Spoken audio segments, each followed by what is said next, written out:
Bismillahirrahmanirrahim. Assalamualaikum warahmatullahi wabarakatuh.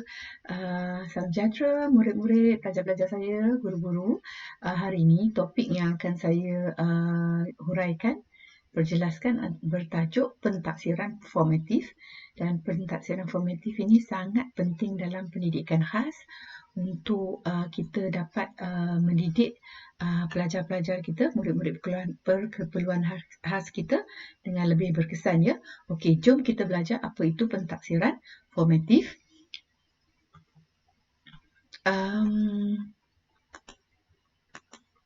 Okey, pertama sekali kita bandingkan pentaksiran formatif dan pentaksiran summatif. Kalau dalam bahasa Inggeris, terminologinya adalah formative assessment dan summative assessment. Kita tengok pentaksiran summatif dulu, ya. Jadi pentaksiran summatif ni dijalankan selepas pembelajaran selesai. Contohnya, kita ada unit-unit pembelajaran dalam dalam kita punya kurikulum yang kita perlu pelajari dan dalam silibus. Kemudian apabila selesai beberapa unit, kita akan buat pentaksiran summatif khusus ke atas unit-unit berikut, unit-unit yang kita ajar tu, ya.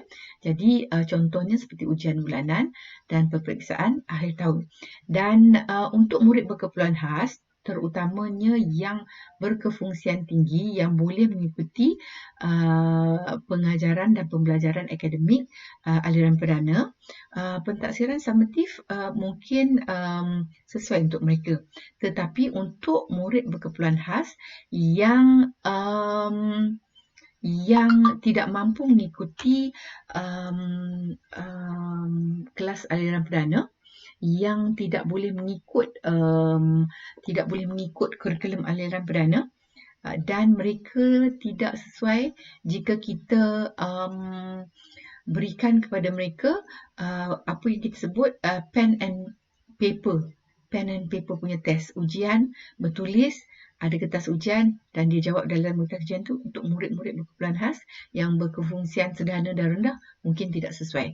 Apatah lagi jika mereka terpaksa mengambil pentaksiran summatif sama dengan murid-murid di aliran perdana. Memang kita membandingkan apple dengan buah limau lah, macam tu kan. Jadi untuk murid-murid yang berkeperluan khas, berkefungsian sederhana dan rendah ni, pentaksiran formatif adalah lebih berkesan. Dan pentaksiran formatif ini adalah dijalankan untuk pembelajaran, untuk menentukan konten pembelajaran dan juga untuk memantau perkembangan pelajaran. Okey, right. Jadi kita boleh kata pentaksiran summatif ni dia lebih kepada produk, manakala pentaksiran formatif ni dia lebih kepada proses itu, ya. Right. Berikutnya, pentaksiran formatif tu dia fokus kepada apa yang murid perlu belajar, apakah tahap pencapaiannya, dan apa yang guru perlu buat supaya murid-murid ini mencapai kemajuan.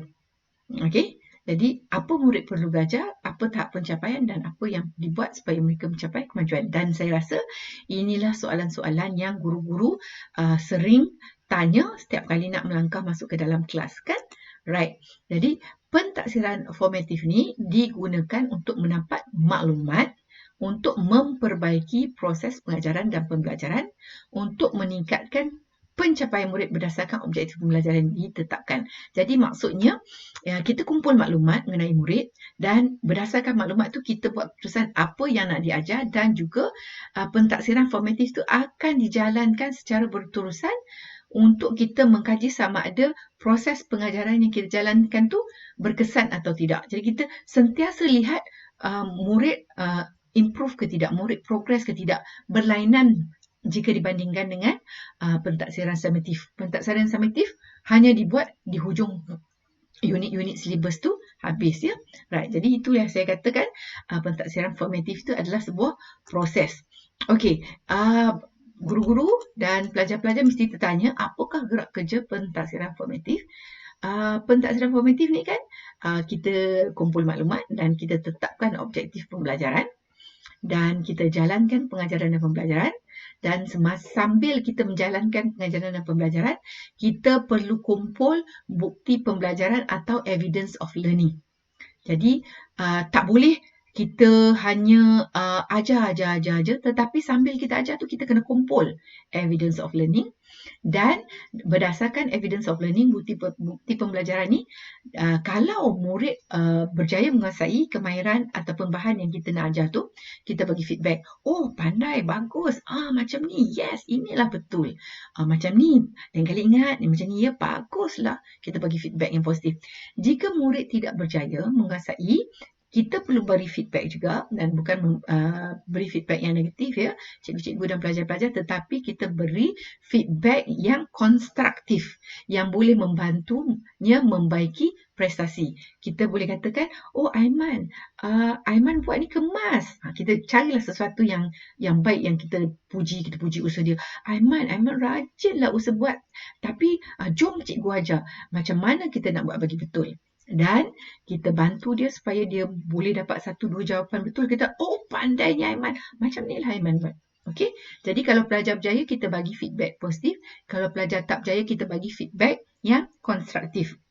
Dan feedback ini mesti timely. Maksudnya sebaik-baiknya kita berikan feedback secara berterusan. Tak mau murid buat latihan, kemudian kita bawa buku latihan tu pergi ke bilik staff room, dan kita tanda-tanda 2-3 hari depan kita masuk dalam kelas dia, baru kita bagi balik dan dia hanya tengok apa betul salah.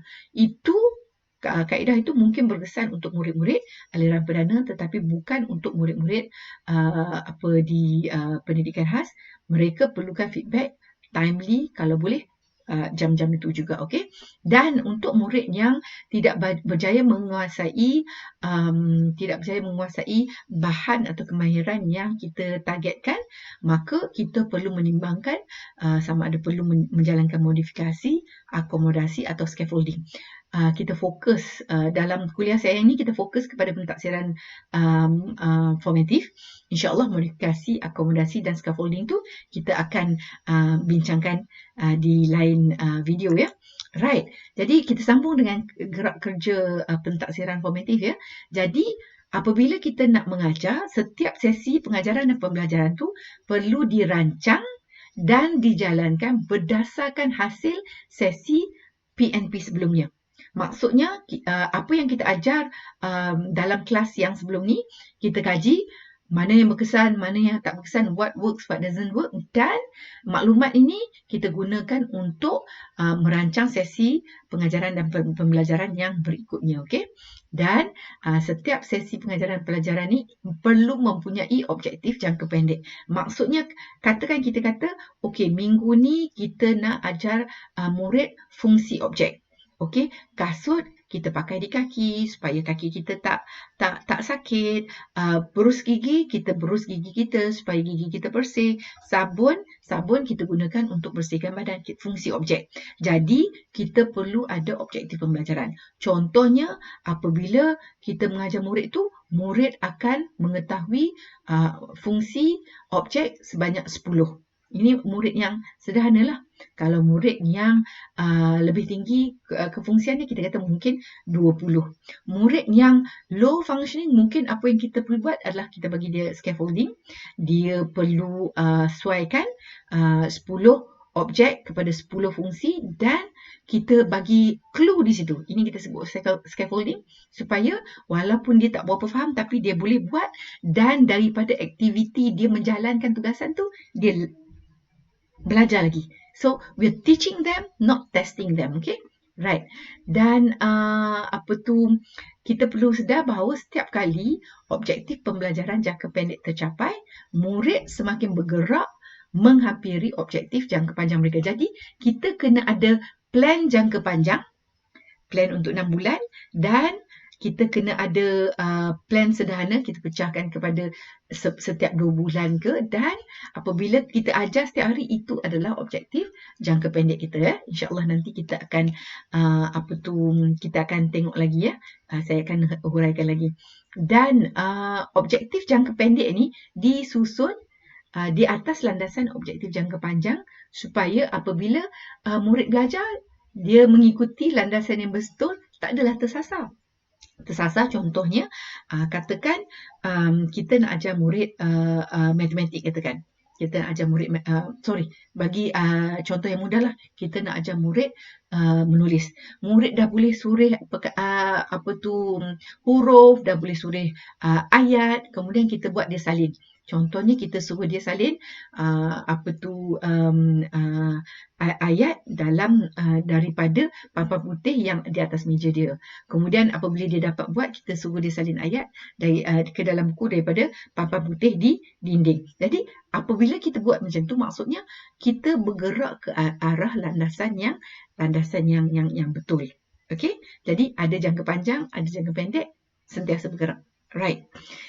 Okey, dengan pentaksiran formatif, maka pengajaran dan pembelajaran adalah berpusatkan murid.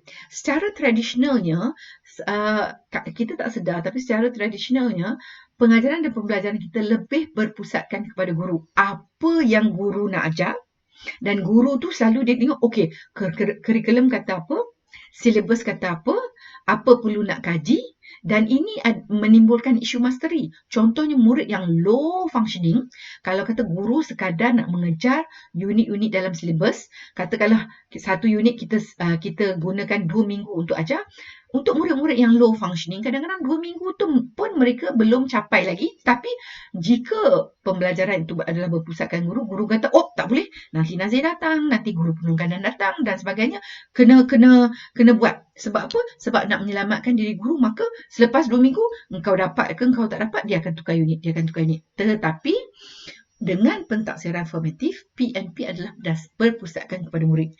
Kita tentukan objektif pembelajaran tu, dan daripada kali pertama kita tentukan tu pun dah merujuk kepada kemampuan murid. Kemudian kita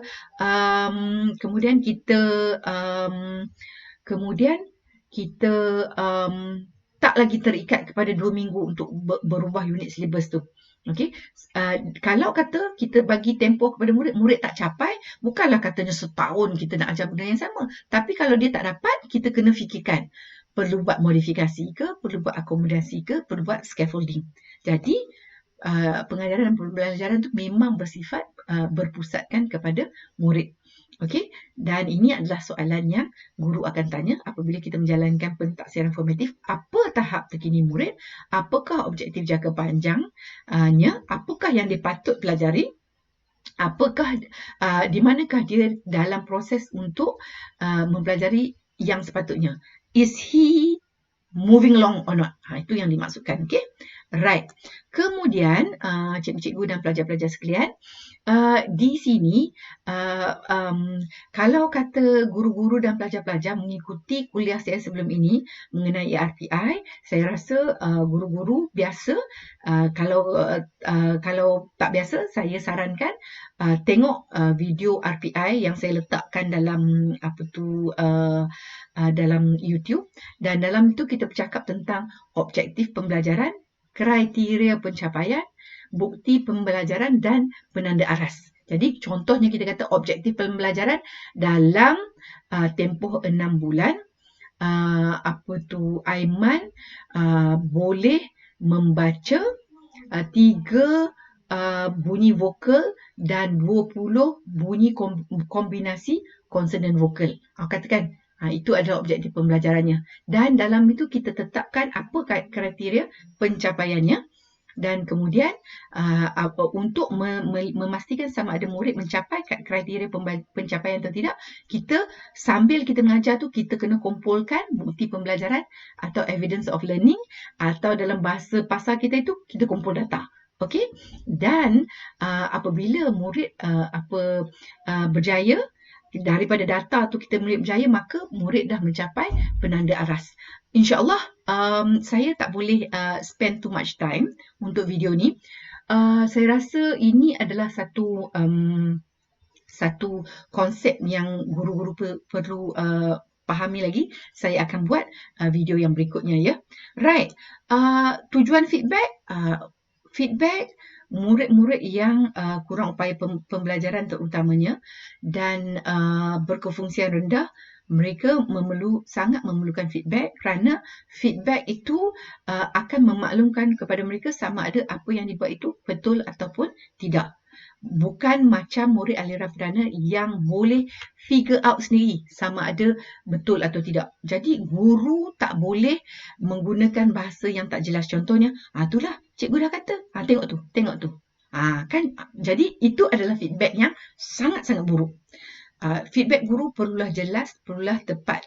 Kalau dia buat salah, Aiman, bagusnya Aiman nak cuba buat. Tapi kan jom cikgu tunjuk macam mana nak buat supaya jawapannya betul. Jadi kita mula dengan pujian tapi kita pujuk dia, jom cikgu tunjukkan. Macam ni. Macam tu. Okey? Dan kalau dia buat tu memang tepat, kita memanglah puji. Bagusnya, pandailah. Kena sentiasa ingat motivasi itu adalah penting dan kita perlu ingat murid yang kurang upaya pembelajaran terutamanya dia punya esteem diri dia sangat rendah kerana seawal usia 3, 4, 5, 6 tahun memang mereka selalu dengar bodoh. Jadi, masuk kelas Cikgu Hasnah. Kenapa? Semuanya aku belajar aku jadi pandai je, padahal dia tak tahu kita dah buat pelbagai strategi untuk memastikan dia berjaya dalam apa yang dia buat tu, apa tugasan dia. Okay, right. Itu tujuan feedback ya, cikgu-cikgu dan pelajar. Right, kemudian kita nak fokus kepada bukti pembelajaran. Now, untuk murid berkeperluan khas, apabila kita menjalankan pentaksiran formatif, bukti pembelajaran itu adalah sangat penting. Tak boleh lagi dah kita ajar macam di aliran perdana. Okey, murid 40 orang, 45 orang, pandang depan, cikgu cakap dan kita expect murid akan mengharamkan apa yang dia dengar di dalam minda dia. Tak boleh. Untuk murid berkeperluan khas tak boleh. Jadi perlu ada evidence of learning, sama ada kita nak tengok dia faham ke tak faham apa yang kita ajar tu melalui action dia. Contohnya kita kata kita nak ajar mengenal angka, kita letak di atas lantai satu kertas A4 yang ada 4 kereta dan atas lantai ada 2 biji pisang, gambar 2 biji pisang atas kertas dan Aiman berdiri. Okey Aiman, lompat atas nilai 4. Dan tengok dia melompat atas 4 biji kereta ke ataupun dia melompat atas 2 biji pisang. Jadi dari perbuatan dia tu kita boleh tahu dia dapat ke dia tak dapat. Kalau kita nak kumpul data pun boleh kumpul data. Kalau cikgu kata Allah Dr. Hasnah nak lompat-lompat atas lantai lah. Okey, cikgu boleh letakkan flashcard. Ada 4 biji kereta dan ada 2 biji pisang kat sini dan kita letak, jangan kita letak dekat, sekurang-kurangnya satu kaki jaraknya kita letak atas meja dan kita kata, Aiman, yang mana satu 4, beri cikgu 4 dan dia ambil 4, dia bagi pada kita. Betul lah dia tahu. Kemudian kita tukar posisi, mana 4 Aiman dan dia bagi 4. Kalau kata berturut-turut 2 kali dia bagi jawapan yang betul, itu dia dapat. Esok lusa cikgu boleh try lagi tengok dia dapat ke tidak. Okey. Jadi bukti pembelajaran tu daripada perbuatan dia punya action ke, dia pilih jawapan yang betul ke, ataupun dia ambil kad velcro dia lekatkan tempat yang betul ke, ataupun dia tulis jawapan ke, ataupun dia sebut jawapan ke, ataupun dia menghasilkan sesuatu. Okey.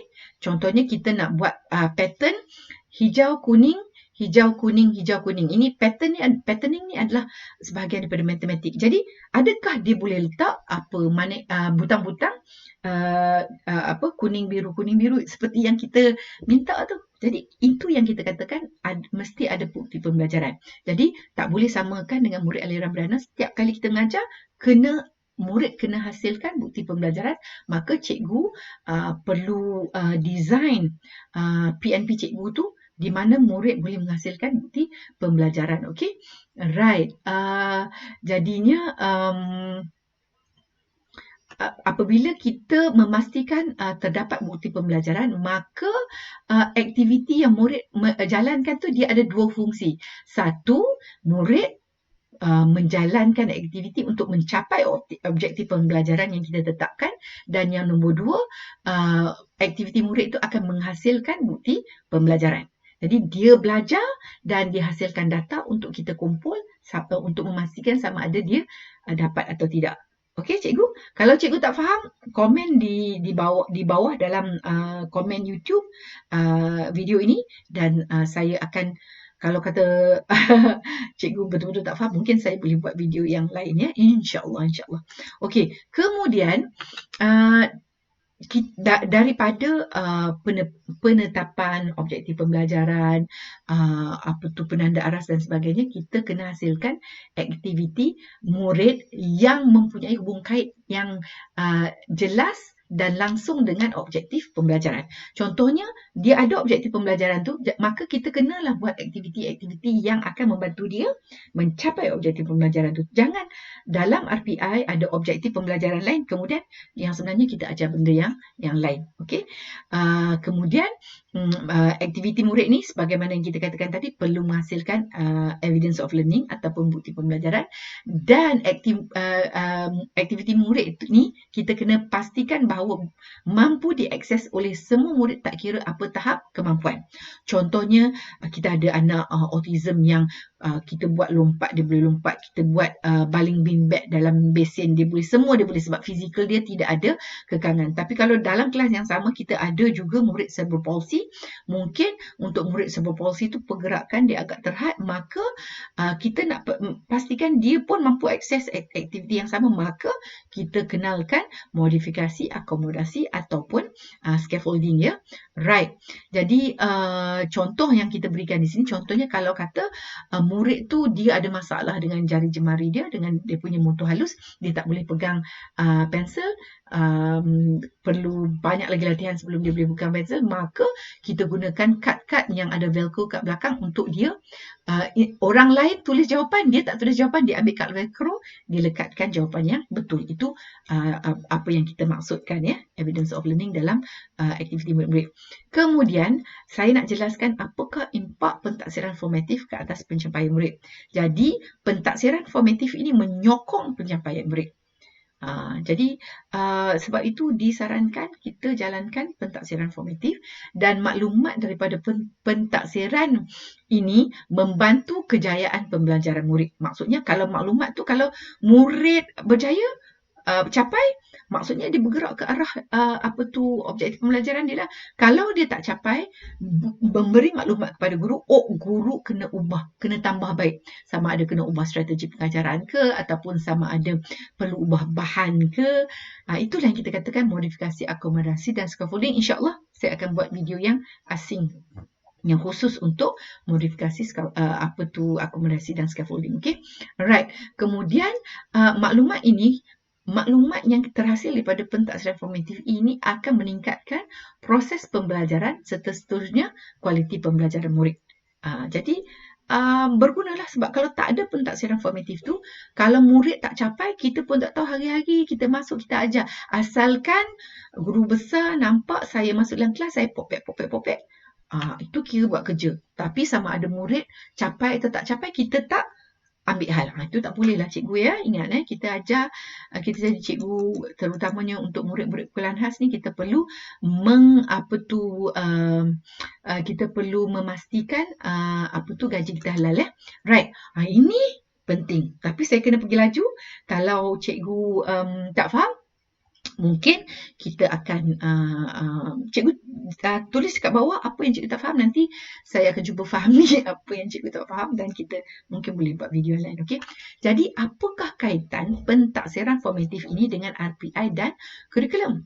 Okey, jadi perancangan pembelajaran murid ni memanglah kita kena kaitkan kepada RPI dan kurikulum. Sebab itu apabila saya pergi ke unit-unit PPKI yang mana guru tak menyediakan RPI, saya sangat hairan. Saya sangat heran sebab macam yang saya cerita dalam video saya sebelumnya ni, RPI tu mengajar murid tu, kalau kita umpamakan seperti nak bina rumah, RPI tu adalah blueprint, adalah plan rumah yang akan kita bangun tu. Kalau kita tak ada plan rumah, macam mana kita nak bangunkan rumah? Kita tak tahu tingkap kita nak buat besar mana, bilik kita nak buat besar mana dan sebagainya kan? Okey. Jadi apabila pembelajaran dirancang dengan baik, maka apabila ada perancangan yang baik, maka lebih mudahlah pentaksiran formatif ini dikaitkan kepada RPI dan kurikulum. Dan sesi-sesi pembelajaran pun bolehlah kita susun dengan baik untuk murid mencapai objektif pembelajaran. Dan setiap sesi pembelajaran perlu mempunyai objektif jangka pendek yang mampu dicapai oleh murid. Jadi maksudnya, sebelum ni saya pernah kongsi dalam Facebook Live saya kata setiap kali kita masuk dalam kelas mengajar, kita perlu target bahawa 80% daripada tugasan yang kita beri kepada murid kita tu, murid kita perlu buat dengan jaya. Hanya 20% saja hanya untuk push dia.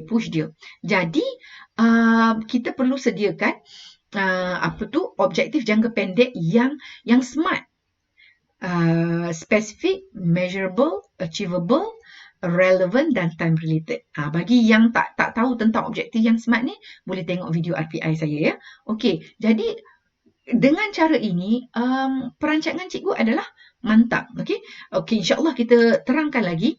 Jadi sebagaimana yang saya katakan awal, saya huraikan dengan lebih lanjut lagi. Jadi kita buat pentaksiran untuk melihat apakah kekuatan dan apakah keperluan murid, dan yang maklumat ni kita laporkan dalam bahagian 3 dalam RPI kita, dan berdasarkan bahagian 3 tu yang bertajuk tahap perkembangan terkini murid, dan berdasarkan maklumat dalam tahap perkembangan terkini murid tu, kita boleh nampak dengan jelas apakah kekuatan dia dan apakah kelompangan dalam kemahiran dia. Ni kita nak bawa dia kepada objektif jangka panjang. Nanti di usia dewasa, bagi yang high functioning sikit tu boleh masuk institut kemahiran vocational aliran perdana. Bagi yang sederhana tu mungkin boleh masuk institut kemahiran vocational untuk khusus untuk OKU.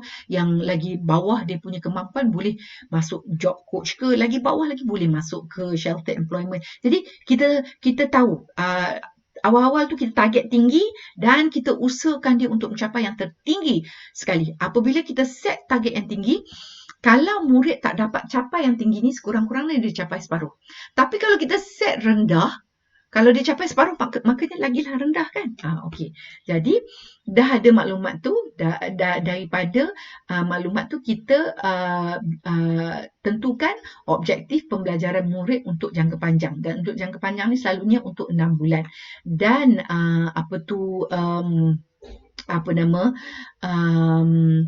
setiap objektif pembelajaran ni kita tetapkan apakah penanda aras dia, dan penanda aras ni kita tetapkan bagaimana nak kumpul maklumat, iaitu adakah sama ada melalui pengumpulan sampel ke, pemerhatian ke, ujian pendek ataupun dalam bahasa Inggeris selalu disebut probes ke, dan bila. Pemantauan ni kita nak buat seminggu sekali ke, kita nak buat 2 kali seminggu ke, kan? Dan maksudnya setiap kali kita ajar tu kita pantau. Dan pemantauan ni, monitoring ini adalah sebahagian daripada pentaksiran. Okey, pentaksiran adalah satu payung besar, di bawah tu kita ada pelbagai, dan pemantauan is part of the pentaksiran ya. Dan jika penanda aras tak tercapai, guru perlu membuat penambahbaikan dan kemudian kita buat penilaian setiap 6 bulan.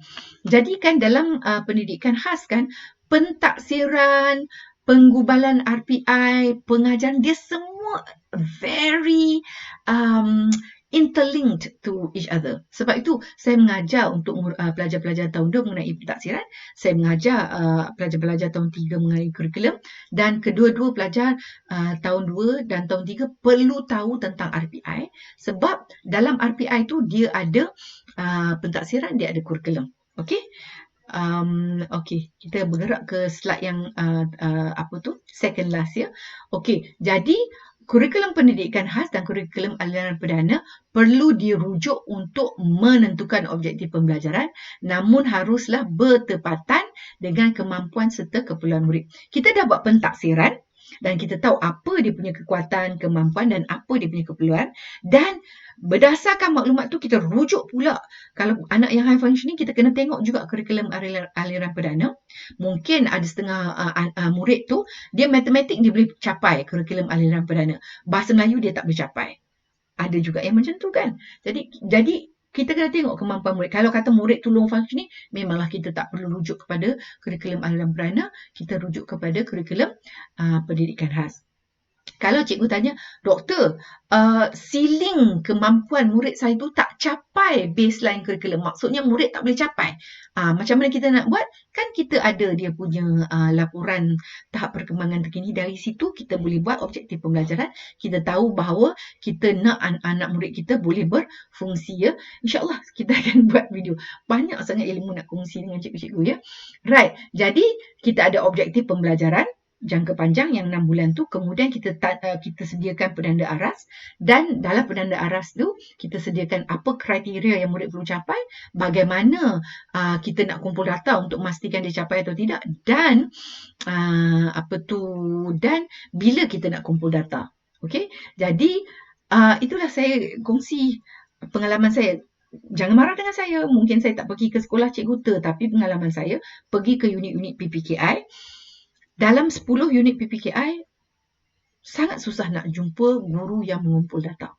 Dan cikgu mungkin akan kata, doktor, kami sekali mengajar murid 8 orang, 7 orang. Ada cara untuk mengumpul data apabila kita mengajar murid 7 orang, 8 orang.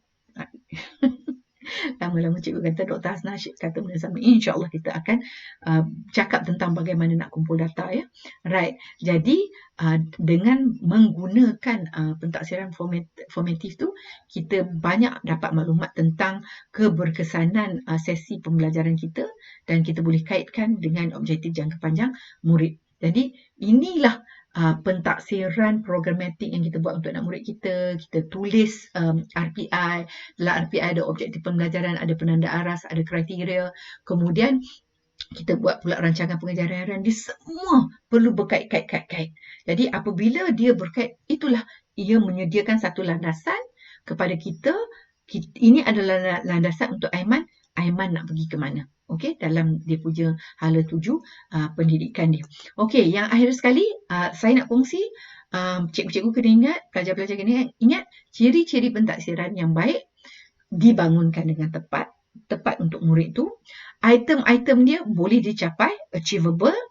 Tiada item yang bias. Maksudnya kita murid yang ada apreksia, ada kesukaran untuk bertutur, kita kata kriteria dia adalah dia perlu menuturkan jawapan. Itu bias lah. Kita dah tahu murid tu ada apreksia, kita buat item pentaksiran di mana dia perlu sebut.